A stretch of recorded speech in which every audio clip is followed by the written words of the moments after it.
Alright, so today we have the new Amazon Fire TV 2016 and its specs, LG Pay, and pre-orders for the V20 and release dates.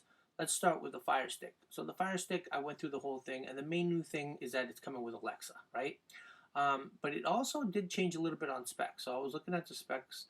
If we go to the first generation, I just want to show you what the first processor was a Broadcom Capri 28155.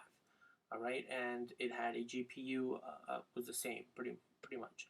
Alright, so if we look at the second generation, now we have the Mali 450 as a GPU and the MediaTek 8127D.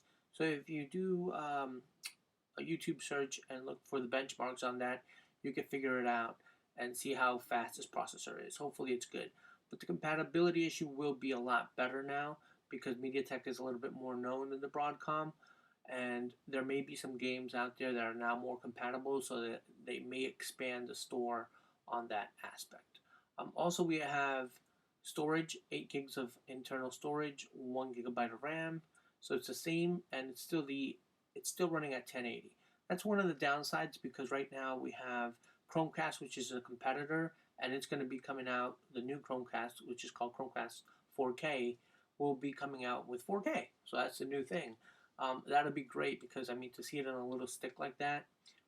And then we also have the Roku Express. Now, the Roku Express is still running at 1080p, but the advantage is it's not really behind the TV, which I notice behind the TV sometimes you don't get the best signals.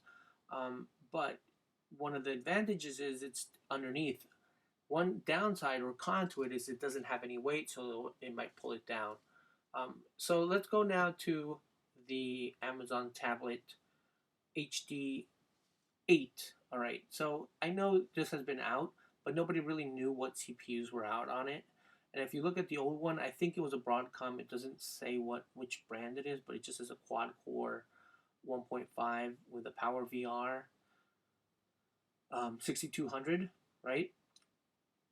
But the new Fire HD now has the MediaTek, which is a lot better processor, and 8163. So even though it's at 1.3 and it's a quad core also, it's a lot more efficient, and you're going to get a lot faster frame rates out of your games and everything.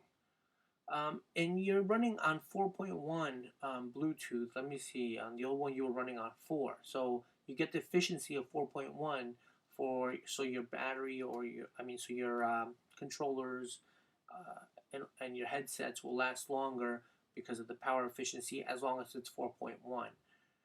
That's another thing I want to talk to you about in the Bluetooth on both devices.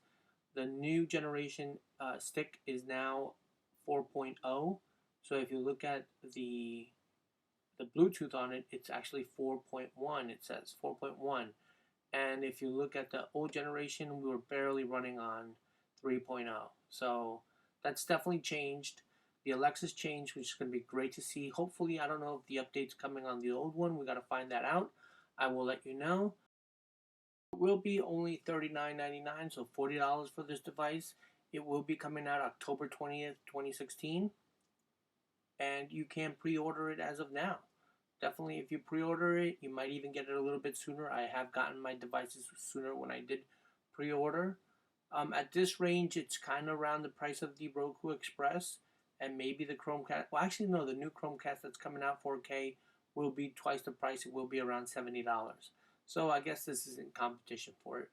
But let's move on and let's talk about LG Pay. So we have LG Pay, and currently they're testing out LG Pay not on phones, but on this card that's like a coin card.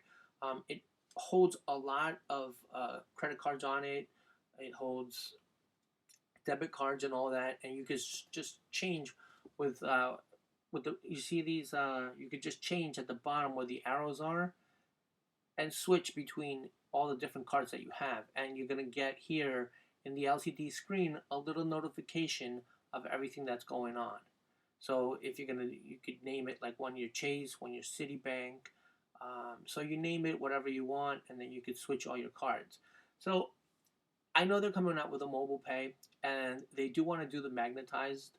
They also want to be able to do NFC, and it will also support according to rumors, IC.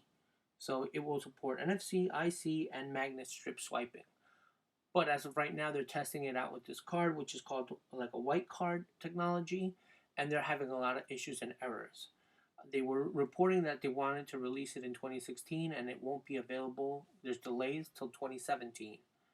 If you look at this card, the idea is that eventually that card and all that information will get put wirelessly into phones, and you will get magnet strip. You will get, like I said, the IC and the NFC capabilities. So it will support every type of media, and at that point, you could pretty much use it anywhere.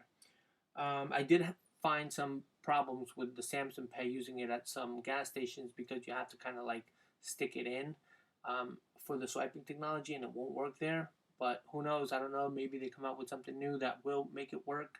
I know they're trying to make it work with 100% of everything that's out there. And those are the issues they're having right now. Now, they haven't even filed for regulation approval yet.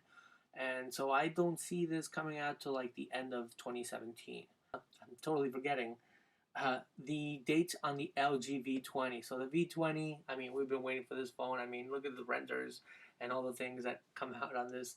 I'm so excited about this phone. But Evan Blash just said on Twitter that he thinks that it will be out. And I believe him because he's usually pretty right on the 21st of October. I really hate to say this because I've been waiting for this phone for so long, and it's